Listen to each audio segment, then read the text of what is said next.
दोस्तों नमस्कार। आज हम स्वामी राम सुखदास जी द्वारा रचित मेरे तो गिरधर गोपाल पुस्तक के दूसरे अध्याय के बारे में जानते हैं। दूसरा अध्याय है कामना, जिज्ञासा और लालसा। मनुष्य के भीतर जो इच्छाएं रहती है उनके तीन भेद हैं, कामना, जिज्ञासा और लालसा। सांसारिक भोग और संग्रह की कामना होती है, स्वरूप निर्गुण तत्व की जिज्ञासा होती है और भगवान सद्गुण तत्व की क्या होती है, लालसा होती है। संसार की जो कामनाएं हैं वे भूल से पैदा हुई है, कारण कि हमारे में एक तो परमात्मा का अंश है और एक प्रकृति का, यानी कि ये शरीर है वो क्या है, प्रकृति का अंश है, और जो जीवात्मा है वो परमात्मा का अंश है। परमात्मा का अंश जीवात्मा है, ममे वांशो जीव लोके, और प्रकृति का अंश शरीर है। मन षष्ठानि इंद्रियाणि प्रकृति स्थानी। मैं क्या हूँ, इस प्रकार स्वरूप जीवात्मा को जानने की क्या है, जिज्ञासा है। और भगवान कैसे मिले, उसमें प्रेम कैसे हो, इस प्रकार भगवान को पाने की इच्छा क्या है, लालसा है। जिज्ञासा और लालसा ये दोनों इच्छाएं अपनी हैं, पर कामना अपनी नहीं है। कारण कि जिज्ञासा और लालसा सत तत्व की होती है, पर कामना असत तत्व की होती है। यानी कि जिज्ञासा और लालसा हमेशा रहती है जीव में, लेकिन कामना इस शरीर के कारण उत्पन्न होती है। कामनाएं शरीर को लेकर होती है। बहुत से भाई बहन शरीर को मुख्य मानते हैं, पर वास्तव में शरीर मुख्य नहीं है। प्रत्युत्तर जो शरीर में अपना रहना मानता है वह शरीर ही मुख्य है। शरीर तो कपड़े की तरह है, जैसे मनुष्य पुराने कपड़ों को छोड़कर नए कपड़े पहन लेता है, ऐसे ही वह शरीर ही पुराने शरीर को छोड़कर नए शरीर को धारण कर लेता है। शरीर हर दम बदलता रहता है, इसलिए शरीर को लेकर जो कामनाएं होती है वे नहीं होनी चाहिए। शरीर संसार की इच्छा के कई नाम हैं। शरीर संसार की इच्छा के कई नाम हैं, जैसे कामना, आशा, वासना, तृष्णा आदि। अमुक वस्तु मिल जाए, धन मिल जाए, भोग मिल जाए, कुटुंब मिल जाए, घर मिल जाए, ये सब इच्छाएं सच्ची नहीं हैं। ये इच्छाएं बिल्कुल सच्ची नहीं हैं, मिथ्याएं हैं। ये इच्छाएं सभी योनियों में होती है। मनुष्य की इच्छाएं और होती है, कुत्ते की इच्छाएं और होती है, सिंह की इच्छाएं और होती है। ऐसे ही गाय, भैंस, भेड़, बकरी, गधा, ऊंट आदि की अलग अलग इच्छाएं होती है।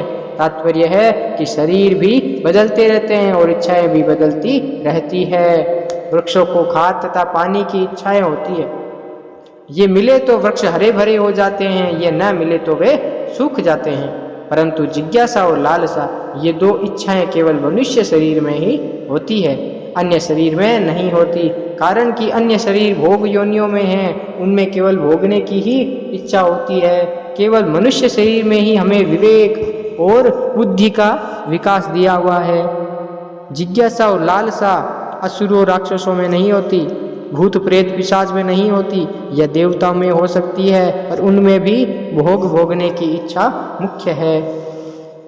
जैसे मनुष्य लोक में ज्यादा धनी लोगों में भोग भोगने की और धन का संग्रह करने की इच्छा मुख्य रहती है, तो वे भगवान में नहीं लगते। कलकत्ता के एक धनी आदमी से मैंने पूछा कि तुम्हारे पास इतने रुपए हैं कि कई पीढ़ियों तक जीवन निर्वाह हो जाए, फिर और रुपए कमाकर क्या करोगे? उसने बड़ी सजगता से उत्तर दिया कि स्वामी जी, इसके पास उत्तर हमारे पास नहीं है, केवल एक ही धुन है, धन कमाओ, धन कमाओ। उस धन का करेंगे क्या, इस तरफ ख्याल नहीं है। पूरा धन भोग तो सकते नहीं, अंततः छोड़कर मरना पड़ेगा। केवल भोगों की इच्छा रखने वाले मनुष्य कहलाने योग्य नहीं है। मनुष्य कहलाने योग्य वही है जिसमें अपने स्वरूप की जिज्ञासा और परमात्मा की लालसा है। अपने स्वरूप को जानने की और परमात्मा को प्राप्त करने की इच्छा मनुष्य में हो ही सकती है। यह सामर्थ्य मनुष्य में ही है, परंतु इसको छोड़कर जो भोग और संग्रह में लगे हुए हैं उनमें मनुष्यपना नहीं है, प्रत्युत क्या है, पशुपना है। वो पशु है, बिना सींग पूंछ वाले पशु है। भागवत में इसको पशु बुद्धि कहा गया है। मैं कौन हूँ, मेरा मालिक कौन है, यह जानने की इच्छा मनुष्य बुद्धि है। इस दुनिया में एक अंधेरा सबकी आंख में जो छाया, जिनके कारण सूझ पड़े नहीं कौन हूँ मैं, कहाँ से आया। कौन दिशा को जाना मुझको, किसको देख मैं ललचाया। कौन है मालिक इस दुनिया का, किसने रची है यह माया।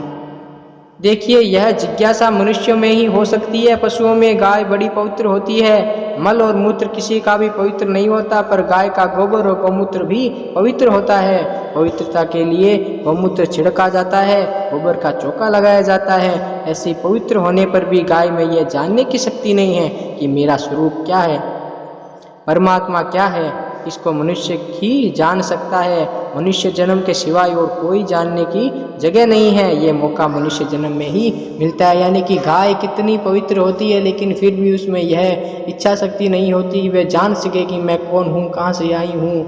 जीवात्मा अपने परमात्मा को प्राप्त उस रूप में नहीं कर सकती, उस योनि में नहीं कर सकती। उसके लिए सिर्फ मनुष्य योनि ही जन्म लेना पड़ेगा, मनुष्य योनि में ही आना पड़ेगा। इसलिए मनुष्य जन्म को बहुत दुर्लभ बताया है संतों ने, सब ने। इस जन्म में ही हम अपने आप को जान सकते हैं, भगवान को प्राप्त कर सकते हैं, भगवान में प्रेम कर सकते हैं। अगर मनुष्य में आकर ये काम नहीं किया तो ये मनुष्य शरीर निरर्थक है।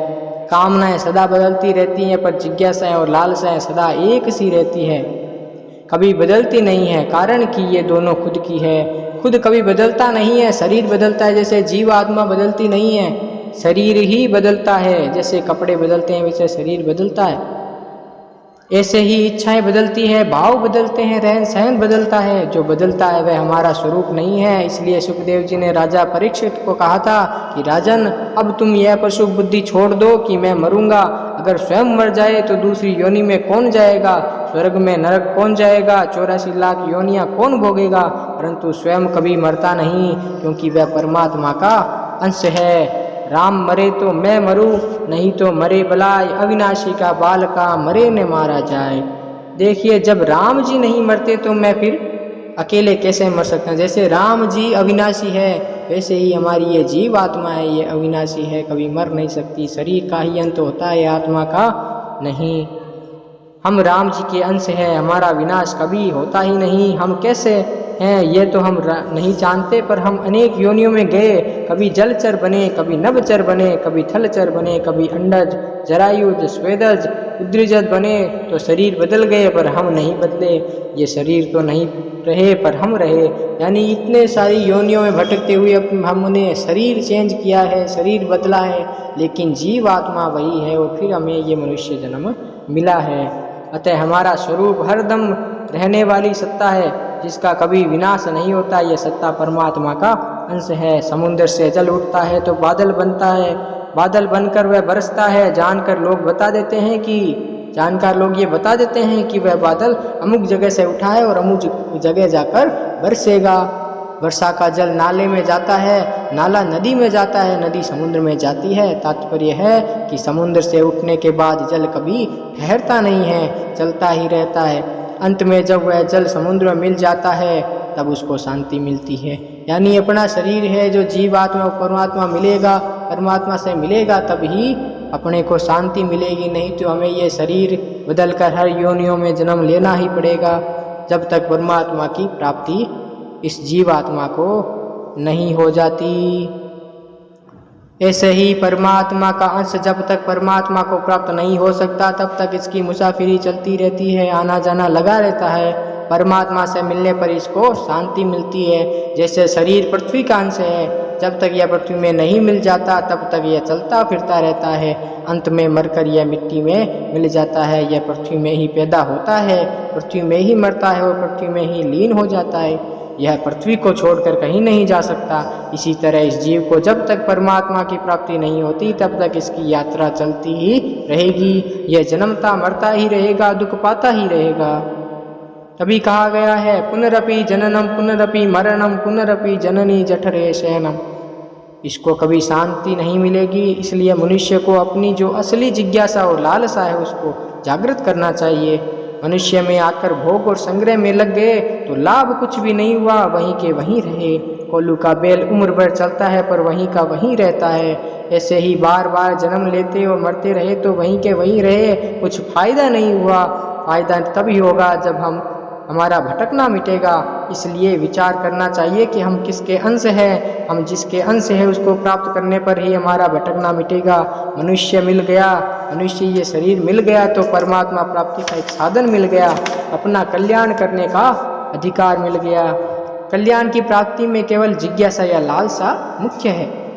अपनी जिज्ञासा अथवा लालसा होगी तो यह कल्याण की सब सामग्री मिल जाएगी। सत्संग की मिल जाएगी, गुरु भी मिल जाएगा, अच्छे संत महात्मा भी मिल जाएंगे, अच्छे ग्रंथ में मिल जाएंगे। कहाँ मिलेंगे, कैसे मिलेंगे इसका पता नहीं, और सच्ची जिज्ञासा या लालसा होगी तो जरूर मिलेंगे। आप कर्म योग, ज्ञान योग अथवा भक्ति योग, जिस योग मार्ग पर चलना चाहते हैं उस मार्ग की सामग्री देने के लिए भगवान तैयार है, परंतु आप चलना ही नहीं चाहते तो भगवान क्या करें। आपके ऊपर कोई टैक्स नहीं, कोई जिम्मेवारी नहीं, केवल आपकी लालसा होनी चाहिए। आपको जिज्ञासु होना चाहिए, ईश्वर को जानने की इच्छा होनी चाहिए। सारे सामग्री भगवान ने आपको दे रखी है, आपके लिए तैयार रखी है। कल्याण की सच्ची लालसा वाला साधक बिना कल्याण हुए कहीं टिक नहीं सकेगा। गुरु मिल गया पर कल्याण नहीं हुआ तो वह वहाँ भटकता ही रहेगा। अगर साधु बनेगा तो वहाँ भी नहीं टिकेगा, ग्रस्त बनेगा तो वह वहाँ भी नहीं टिकेगा, क्योंकि उसकी लालसा जिज्ञासा शांत नहीं हुई। किसी संप्रदाय में गया तो वह वहाँ नहीं टिकेगा। भूखे आदमी को जब तक अन्न नहीं मिलेगा तब तक वह कैसे टिकेगा।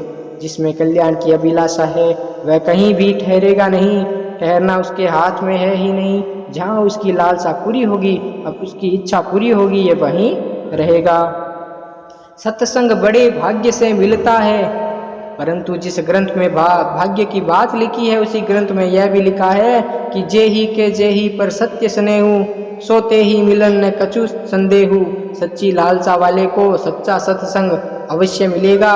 जिसके भीतर कल्याण की सच्ची लालसा है उसको कल्याण का मौका मिलेगा, इसमें कोई संदेह नहीं है। इसमें भाग्य का काम है ही नहीं। सांसारिक धन की प्राप्ति के लिए 3 बातों का होना जरूरी है। धन की इच्छा हो, उसके लिए उद्योग किया जाए, भाग्य साथ दे, परंतु परमात्मा इच्छा से मिलते हैं। कारण कि मनुष्य शरीर मिला ही परमात्मा की प्राप्ति के लिए। अगर सांसारिक कामनाओं का त्याग करके केवल स्वरूप की जिज्ञासा तथा परमात्मा की लालसा जागृत करें तो इसी में मनुष्य जन्म की सार्थकता है। जब तक कामना, भोग और संग्रह की इच्छा रहती है तब तक जीव संसारी रहता है। कामना मिटने पर जिज्ञासा पूर्ण हो जाती है, तब जीव की अपने अव्यक्त रूप में स्थिति हो जाती है। फिर वह स्वरूप जिसका अंश है उससे प्रेम करने लगता है, प्रेम जागृति हो जाती है और स्वयं प्रभु में लग जाता है और कहता है कि मैं भगवान का हूँ, भगवान मेरे हैं। भक्ति में भक्त अपनी तरफ देखता है तो द्वैत होता है और भगवान की तरफ देखता है तो अद्वैत होता है। अर्थात अपनी तरफ देखने में मैं भगवान का हूँ तथा भगवान मेरे हैं यह अनुभव होता है, और भगवान की तरफ देखने से सब कुछ केवल भगवान ही है यह अनुभव होता है। इस प्रकार द्वैत और अद्वैत दोनों होने से प्रेम प्रति क्षण वर्तमान होता है। तो दोस्तों, ये था दूसरा अध्याय मेरे तो गिरधर गोपाल स्वामी राम सुखदास जी द्वारा रचित पुस्तक का। अगले अध्याय में फिर मिले।